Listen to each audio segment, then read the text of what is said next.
Salut YouTube, salut les geeks. Comme vous le savez déjà, j'ai repris les vidéos récemment et j'avais oublié deux trucs. Le premier, déjà que c'est trop cool de partager des choses avec vous et d'avoir vos retours. Et la deuxième, c'est que parfois les commentaires sont très méchants. Moi, ça concernait ma barbe. Bon, j'avoue, elle était moche, mais vous étiez pas très gentil. Mais du coup, j'ai pris un peu de recul et je me suis mis à penser à ce qu'on faisait sur les réseaux sociaux. Moi, mon réseau préféré, c'est Twitter parce que je peux suivre toutes les personnes que j'apprécie. Je peux aussi avoir accès à pas mal d'infos. Et en tant que créateur de contenu, ça me permet de vous informer sur mes prochains projets, de vous répondre aussi très souvent. Mais c'est vrai que depuis des années, Twitter devient de plus en plus réputé pour avoir une communauté de haters, de trollers, de harceleurs. On en parle vraiment beaucoup. Si vous-même vous êtes victime de harcèlement sur n'importe quelle plateforme, il faut savoir qu'il y a un site du gouvernement qui est mis à votre disposition, je vous mets dans la description. Et même si c'est important de dire ce qui va pas pour essayer de le corriger, moi je trouve que c'est triste qu'on se concentre surtout sur le négatif. Vous savez, moi j'aime le positif, c'est un peu mon leitmotiv, c'est ce qui me permet d'avancer, c'est ce que j'aime aussi vous partager. Et c'est pour ça qu'aujourd'hui je me suis dit, eh bien, si on se concentrait un petit peu sur les belles choses qui se sont passées grâce à Twitter. Du coup, je vous ai trouvé 5 histoires magnifiques où Twitter a joué un rôle important, 5 histoires qui ont changé des vies. Vous en connaissez peut-être certaines, mais vous allez voir, la dernière, elle est vraiment formidable, puisque grâce à Twitter, un mec a sauvé 25 personnes. Vous me direz en commentaire si vous les connaissiez ou pas, n'hésitez pas à m'en partager d'autres, ça pourrait même être une série de vidéos, pourquoi pas. C'est parti.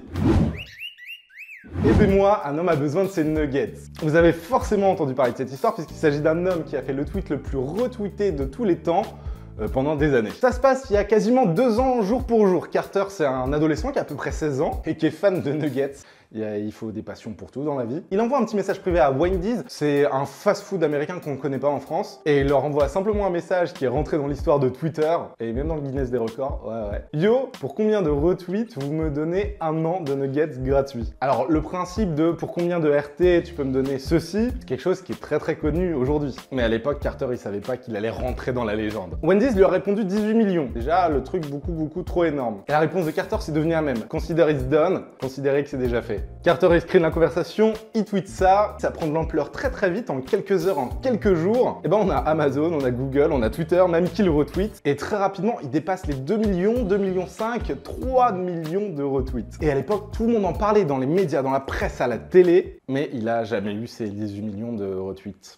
Face à l'ampleur de l'événement, Wendy's lui a offert son année de nuggets gratuits. Cet homme était heureux. Mais ce que j'apprécie dans cette histoire, c'est que le gars, c'est le premier à avoir fait un truc aussi énorme, que ça partait presque d'une blague. Et surtout, la suite de l'histoire est assez sympa. Carter, voyant qu'il avait autant d'abonnés d'un coup, autant de visibilité, et ben il s'est aussi mis d'accord avec Wendy's pour qu'il fasse un don de 100 000 $ à une association de leur choix. Et Carter, il a créé un site internet pour collecter des fonds pour 2 associations. Une association qui s'occupait des orphelins et une association qui s'occupait des femmes qui avaient des cancers du sein. Une histoire toute simple qui a rendu un homme heureux, qui a permis de collecter des fonds et auquel ont participé plusieurs millions de tweetos. L'histoire suivante, elle ressemble un peu à la première, elle se passe en France. Next.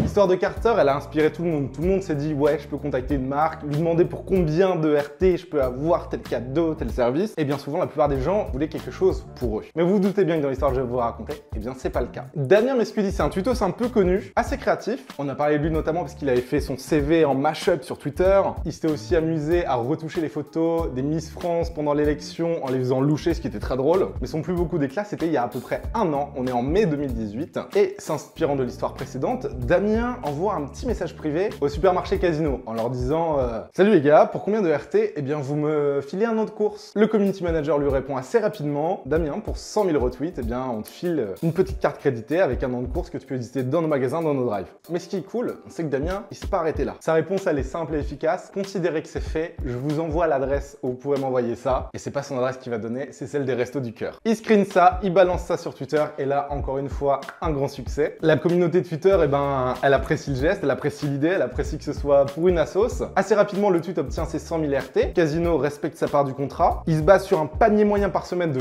40 € multiplié par 52, qui nous fait, ok Google, 40 x 52. 40 x 52 est égal à 2080.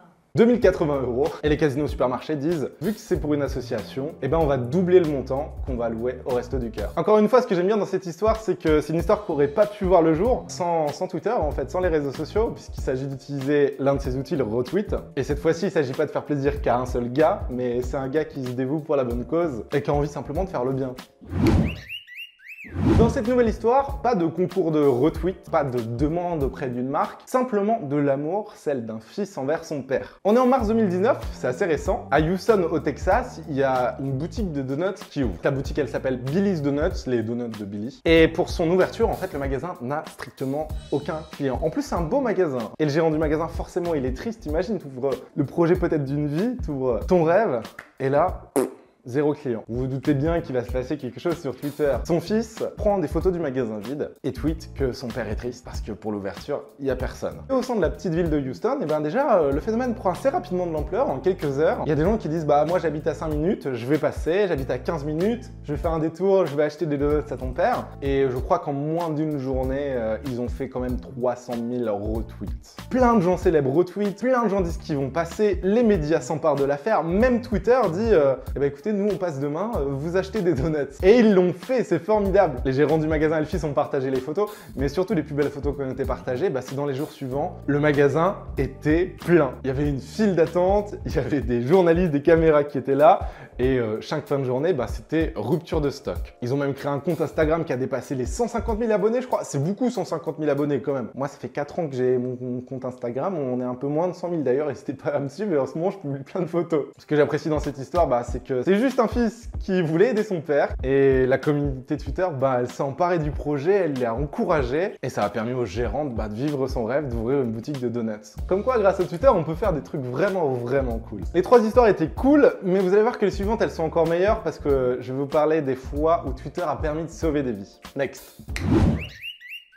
Cette nouvelle histoire est assez récente aussi, on est en janvier 2019, ça se passe au Canada, à Vancouver. Stephen Gill, c'est un entraîneur de hockey, je n'ai pas connu, qui a une équipe de poussins ou de cadets, d'enfants. Il est très apprécié par son équipe en tant que coach. Stephen, il a un gros souci, il a une maladie rare qui touche ses reins et il a besoin d'un donateur. Vous savez certainement, avoir un don d'organes, c'est très difficile, les listes d'attente sont très longues et vous pouvez attendre des années. Pendant ce temps-là, votre maladie, elle se propage, ça peut être très compliqué. Les jeunes qui entraînent Stephen, ils sont au courant qu'il est malade, parce que de temps en temps, il va à l'hôpital et les gamins se demandent qu'est-ce qu'ils vont bien pouvoir faire pour leur coach. Ils ont adressé un message sur Twitter pour trouver un donneur de rein pour leur coach. À quel moment on peut imaginer trouver un donneur d'organes sur Internet, légalement parlant? Je parle pas sur le dark web, bien sûr. Ils font une vidéo très émouvante où ils parlent de leur coach, ils disent à quel point ils l'aiment et ils disent si vous voulez faire les tests pour savoir si vous êtes compatible avec notre coach pour lui sauver la vie, voici l'adresse, faites-le. Alors la petite équipe, elle publie ça sur Twitter et bizarrement, ils font pas énormément de retweets, je crois qu'ils font 1000 retweets.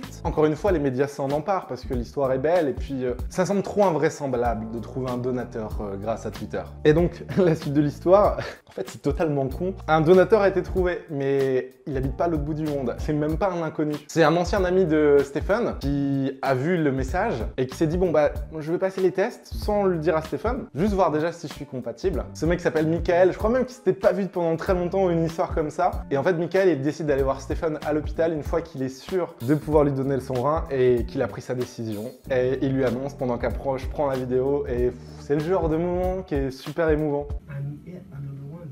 What? Fuck off, for real? Yeah, no, it's crazy, right?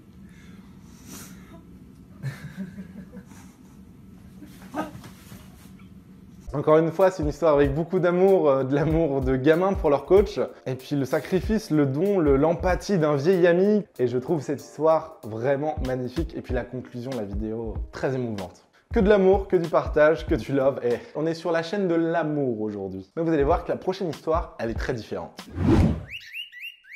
Cette histoire-ci, j'y ai pas cru quand je l'ai lue. J'ai dû checker plusieurs articles de presse pour vraiment vérifier mes sources. C'est l'histoire d'un homme qui, grâce à Swiffer, qui grâce à Twitter a sauvé 25 vies. L'histoire dont je vais vous parler, elle se passe en Inde en juillet 2018. Le héros, le sauveur, est resté anonyme et vous allez comprendre pourquoi. Cet homme, on va l'appeler Clark. Clark est dans son train et dans le wagon où il se trouve, il voit une vingtaine de filles, 25 pour être précis, complètement terrorisées, complètement en pleurs, accompagnées de mecs. Et ces filles sont mineures. Alors de quoi il s'agit? Est-ce que c'est un départ en colonie de vacances et tout le monde est triste? Est-ce que c'est toute une classe qui a été punie par 2 profs? Eh bien non. Il faut savoir qu'en Inde, le trafic d'enfants, c'est un sujet réel. Et à voir les gamines pleurer et complètement terrorisées, apeurées, Clark se dit, je suis en train d'assister à un enlèvement d'enfants, un trafic d'enfants là. Oui, parce que avant cette histoire, il était très courant que les trafiquants d'enfants utilisent les trains pour les faire voyager. Question discrétion, zéro. Mais à l'époque, ça passait. Et du coup, Clark, il se dit, qu'est-ce que je vais faire? Je peux pas appeler. Il a pas appelé la police, peut-être parce qu'il était face au ravisseur, peut-être qu'il avait pas de crédit, j'en sais rien. Et du coup, Clark se dit, bon ben, je vais tweeter. Il veut tweeter, il veut appeler à l'aide et il veut pas le faire à son nom parce que ceux qui font le trafic d'enfants en Inde, c'est des grosses mafias et il a peur pour sa vie. Alors, très rapidement, il se crée un nouveau compte avec un pseudonyme et il tweet je suis dans le train qui va de telle destination à telle destination. Il y a face à moi 25 filles qui sont en train de se faire enlever. Il faut faire quelque chose et il tag le ministre des chemins de fer, la police, la société de transport de train, l'équivalent de la SNCF. Il tag tout le monde, il dit voilà, le prochain arrêt c'est ça, le suivant c'est ça, agissez vite. Et là j'ai envie de vous dire, c'est l'efficacité. Le ministre des chemins de fer, il lui répond, on est là dans moins d'une demi-heure, on va agir. Les forces de police sont arrivées, ont interpellé les hommes. Il s'agissait bien d'un trafic d'enfants. Les hommes ont été arrêtés, les jeunes filles ont été sauvées. Et on a un héros qui est resté anonyme et qui a sauvé des vies grâce à Twitter. Parce qu'au final, si Clark il avait appelé la police, peut-être qu'on l'aurait pas pris au sérieux, peut-être que les gars auraient été pas assez réactifs. Mais là, il a tagué un ministre et du coup, ça a permis à ce que les choses se passent beaucoup plus vite et de sauver des vies. Et je vous avais pas dit que sur Twitter, il y avait des belles histoires et qu'il s'y passait des belles choses. Conclusion de cette histoire.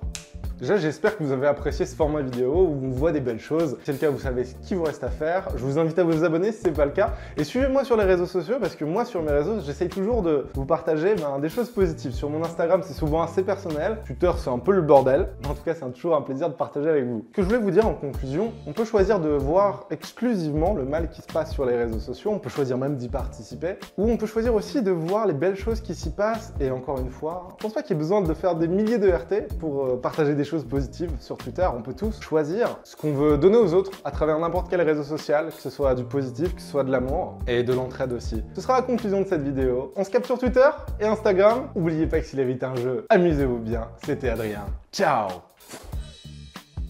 On dirait que mes cadres ils sont pas droits là. Non mais je pense que c'est le cadrage qui fait ça. Hein. Je dois remettre des clous alors. 2 ans qui sont comme ça en plus. Ah c'est relou. Mais c'est mon mur qui est pas droit.